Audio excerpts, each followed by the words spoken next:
கர்த்தருக்குள் அன்பான தேவ பிள்ளைகளே, ஆண்டவரும் இரட்சகருமாகிய இயேசு கிறிஸ்துவின் நாமத்தினால் உங்களுக்கு என் அன்பின் வாழ்த்துதலை தெரிவிக்கிறேன்.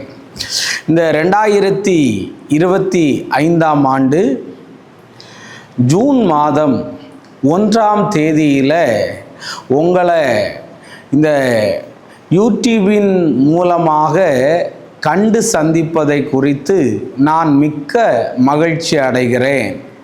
கடந்து போன 5 மாதங்களும் நமக்கு நல்லவராய் இருந்த தேவன் இந்த ஜூன் மாதம், அதாவது 6வது மாதமும் நமக்கு நல்லவராகவே அவர் இருப்பார். அதில் எந்த சந்தேகமும் இல்லை.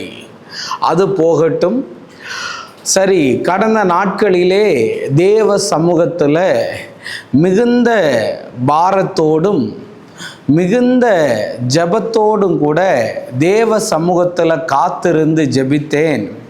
ஆண்டவரே, இந்த ஜூன் மாதம் 1ஆம் தேதியில் என் பிள்ளைகளுக்கு என்ன வார்த்தையை கொடுக்க வேண்டும் என்று தேவ சமூகத்தில் காத்திருந்த போது என் ஜெப அறையிலே தேவன் எனக்கு சொன்ன ஒரு சில காரியத்தை உங்களோடு நான் பேசி உங்களுக்காக ஜெபிக்க ஆசைப்படுகிறேன்.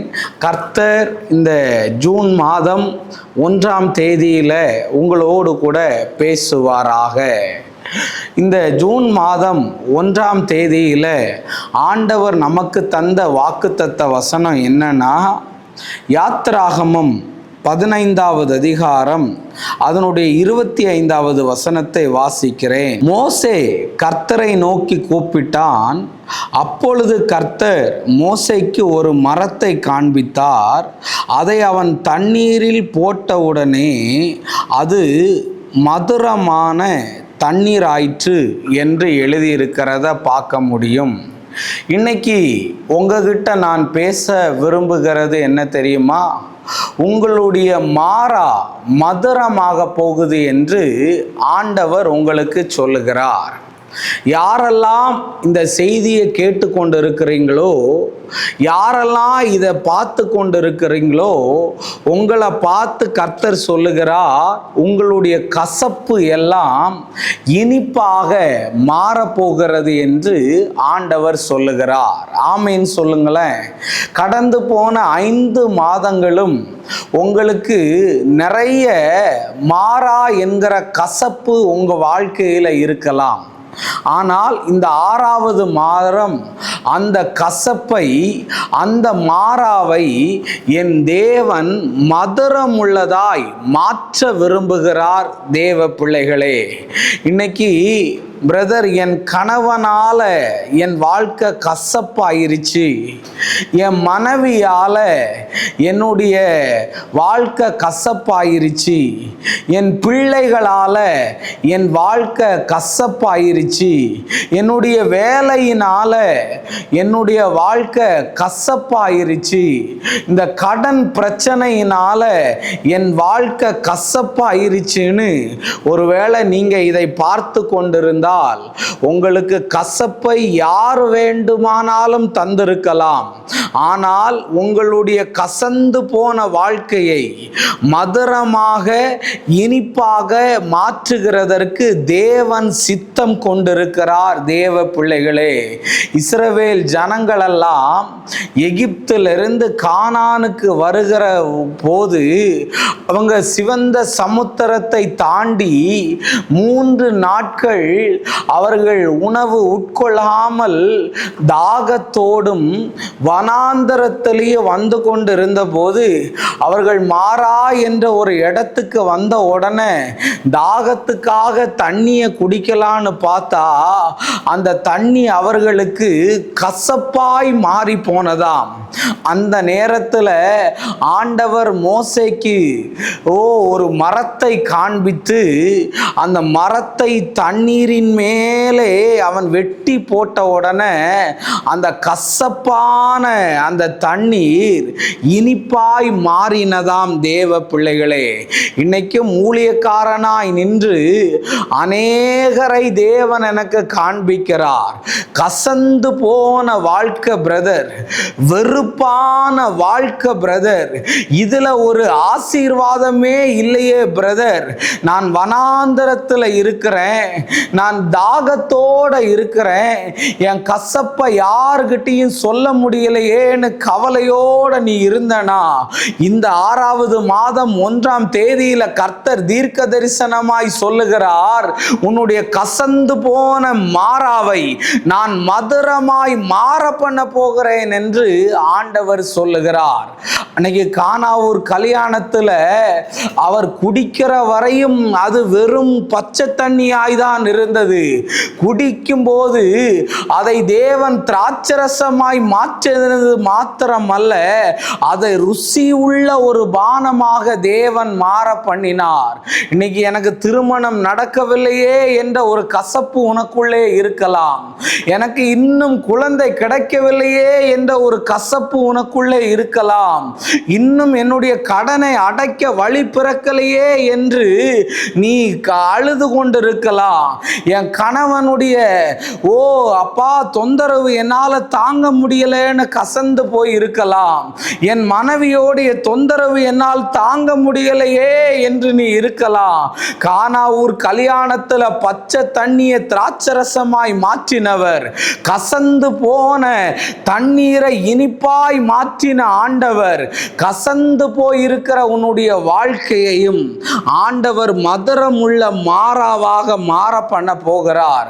மோசேக்கு கர்த்தர் ஒரு மரத்தை காண்பித்தார், எனக்கு அநேகரை காண்பிக்கிறார்.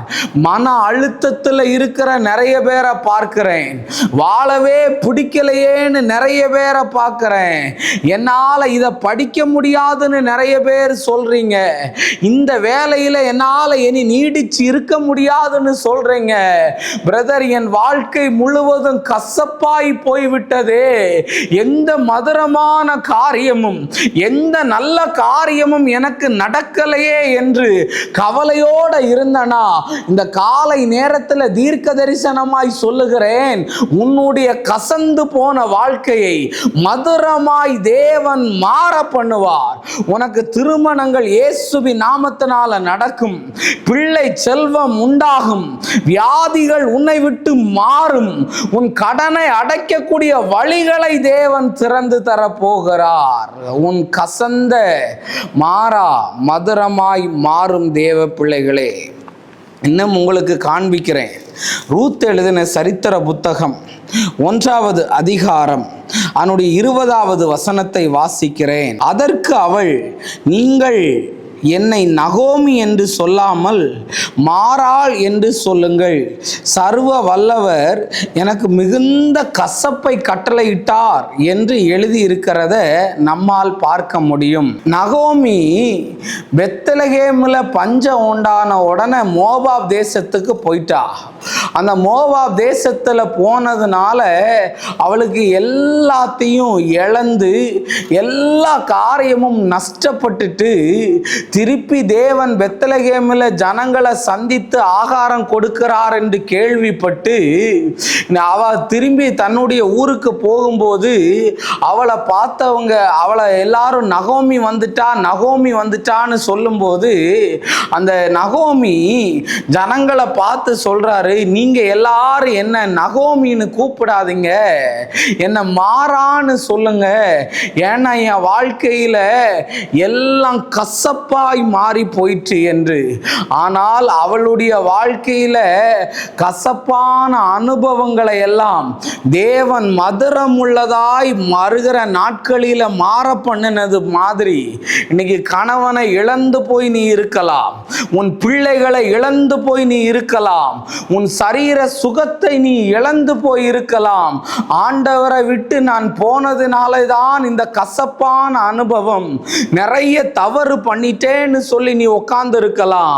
ஆனா அந்த நகோமியினுடைய மாறாவை தேவன் மதுரமாய் மாற்றினது போல உன்னுடைய கசந்து போன வாழ்க்கையை அவர் மதுரமாய் மாற்றுவார். என் கையில இந்த உங்களுக்கு இதை பார்த்தா தெரியுதான்னு தெரியல, பாவக்கா. என்னக்கா சொல்லுங்க? பாவக்கா. இந்த பாவக்காவை நிறைய பேருக்கு பிடிக்கவே பிடிக்காது, அப்படிதானங்க?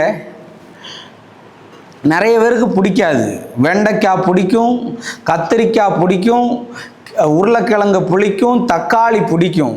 ஆனால் பாவக்கான்னு ஒரு அக்காவை யாருக்கும் பிடிக்காது.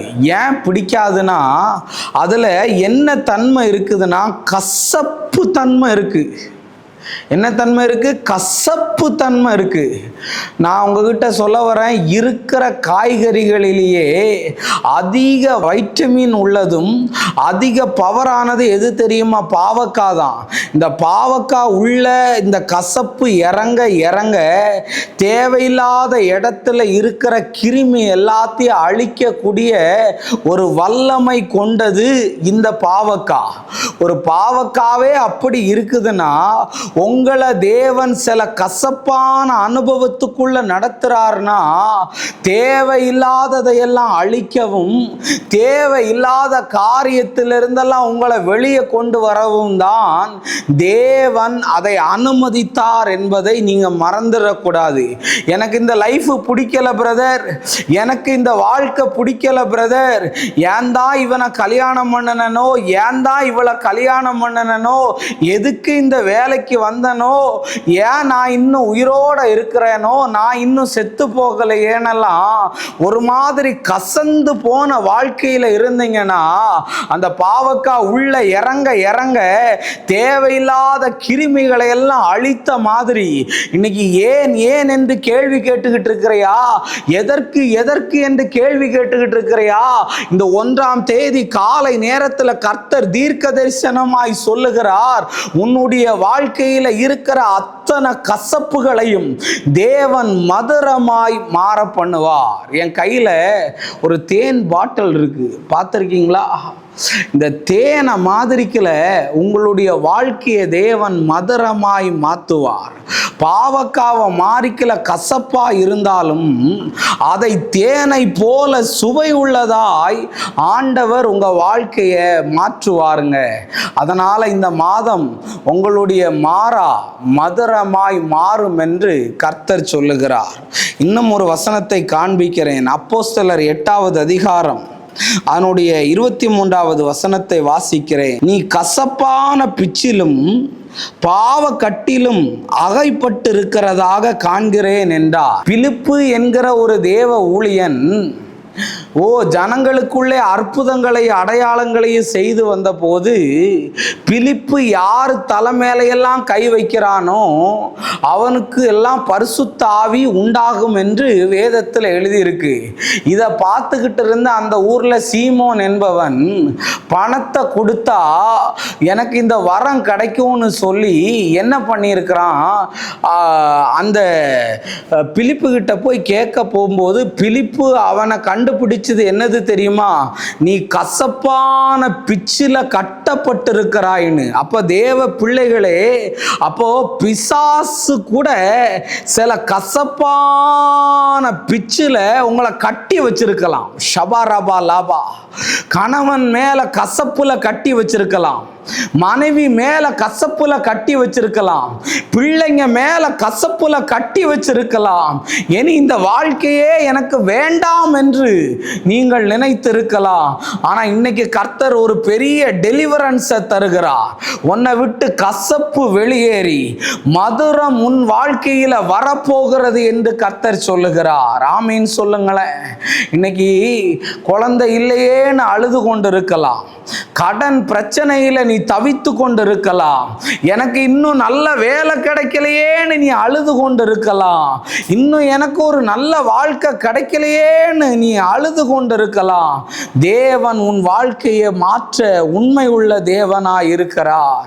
அதனால ஆண்டவர் சொல்றாரு, உன்னுடைய கசப்பை நான் மதுரமாய் மாற பண்ணுவேன், உன் இருளை நான் வெளிச்சமாய் மாற பண்ணுவேன், உன்னுடைய துக்கத்தை நான் சந்தோஷமாய் மாற பண்ணுகிற கர்த்தர். அதனால நீங்கள் கடந்த 5 மாதங்களும் கசப்பான அனுபவத்தில் போயிட்டு இருந்தீங்கன்னா 5வது மாதம் முடித்து 6வது மாதத்துக்குள்ள வந்திருக்கிற உங்களுக்கு உங்களுடைய மாறா மதுரமாய் மாறும். நம்ம ஜெபம் பண்ணலாம். அன்பான ஆண்டவரே, இந்த நேரத்திற்காக உமக்கு நான் நன்றி சொல்லுகிறேன். ஏசப்பா, கடந்த 5 மாதங்களும் என் பிள்ளைகள் மாறாவிலே நடந்திருந்தார்களானால், ஆண்டவரே, இந்த 6வது மாதத்தில் அவர்கள் ஆண்டவரே இனிப்பான பகுதிகளிலே நடக்க தேவன் அனுக்கிரகம் பண்ணும்படியாய் நான் ஜெபிக்கிறேன். ஆண்டவரே, பிள்ளைகளுக்கு ஃபீஸ் கட்டணும்னு சொல்லி நிறைய பேர் அழுதுகிட்டு இருக்கிறாங்க. நிறைய பேர் வேலையை இழந்து போயிட்டேன்னு அழுதுகிட்டு இருக்கிறாங்க. நிறைய பேர் இந்த மந்திரம் சூனியத்திலிருந்து எப்படி வெளியே வர்றதுன்னு தெரியாமல் அழுது கொண்டு இருக்கிறாங்க. இந்த பிள்ளைகளை எல்லாம் ஆண்டவராகிய இயேசு தொடுவீராக. எல்லா தடைகளையும் மாற்றும், அற்புதத்தை செய்யும், மாறாவை மதுரமாய் மாற பண்ணும்படி ஜெபிக்கிறேன். இயேசுவின் நாமத்தில் வேண்டுகிறேன் நல்ல பிதாவே.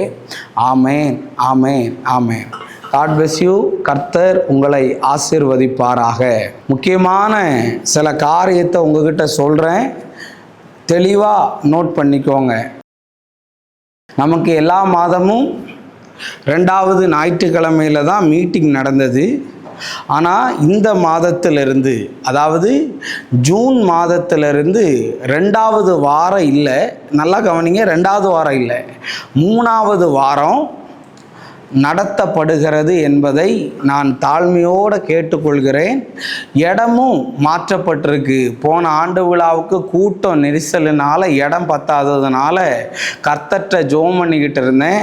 கர்த்தர் நமக்கு ஒரு இடத்த தந்தார். ஜூலை 15ஆம் தேதி நான் ஒரு தடவை வாசிக்கிறேன். Number 20 Zion complex, Pammal main road, Muthamal Nagar, Pammal, Chennai 6,75,000. சரியா? சியோன் காம்ப்ளெக்ஸின் பம்மல்னு போட்டாலே வந்துடும். வருகிற ஜூன் மாதம் 15ஆம் தேதி சாயந்தரம் 5 மணியிலிருந்து 8 மணி வரையும் அந்த கூடுகை நடக்கும். அநேகரை தேவன் கொண்டு வந்து கொண்டிருக்கிறார். அதனால் மறக்காமல் வாங்க, மறந்துடாதீங்க. அதே மாரிக்கில் தான் இனி 2வது வாரம் அப்பாயின்மெண்ட் கிடையாது. அந்த 3வது வாரம் மீட்டிங் முடிச்சுட்டு, அதாவது 17ஆம் தேதி காலையில் 5 மணியிலிருந்து நைட்டு 12 மணி வரை நாங்கள் இருந்து ஜெபம் பண்ணுவேன். முக்கியமான காரியம், ப்ரேயருக்கு வர்றவங்களுக்கு தான் அப்பாயின்மெண்ட் எழுதி கொடுக்குறவங்களுக்கு முதல்ல அப்பாயின்மெண்ட்டு கொடுக்கப்படும். அது மட்டும் இல்லை, டெய்லி காலையில் 5 மணிக்கு என்னுடைய செய்தி அரைஸ் ஃபார் கிரைஸ்ட் மினிஸ்ட்ரி என்ற யூடியூப் சேனல் மூலமாய் வெளியாகுது. கண்டு ஆசீர்வதிக்கப்படும்படி ஜெபிக்கிறேன், கேட்கிறேன். எல்லா சனிக்கிழமையிலையும் சாயந்தரம் 7:30 7:45 வரையும் நம்பிக்கை டிவியில் விடுதலையின் நேரம் என்ற நிகழ்ச்சியில் நான் பேசுகிறேன். அதையும் கண்டு மகிழும்படி நான் கேட்குறேன். தொடர்ந்து என்னுடைய ஊழியத்தை காணிக்கையினாலும் மற்ற உதவிகளினாலும் சப்போர்ட் பண்ணிக்கிட்டு இருக்கிறீங்க. கர்த்தர் உங்களை ஆசீர்வதிப்பார். திரையில் என்னுடைய ஃபோன் நம்பர் போடப்பட்டிருக்கிறது. உங்களுக்கு ஏதாவது ஜெப குறிப்பு இருந்தால் எனக்கு மறக்காமல் தெரியப்படுத்துங்க. நான் உங்களுக்காக ஜெபிக்கிறேன். கர்த்தர் ஏவுவானாரானால் எனக்கு சப்போர்ட் பண்ணுங்க. கர்த்தர் உங்களை ஆசீர்வதிப்பாராக. God bless you, God bless you. உங்களுடைய மாறாவை அவர் மதுரமாய் மாற பண்ணுவார்.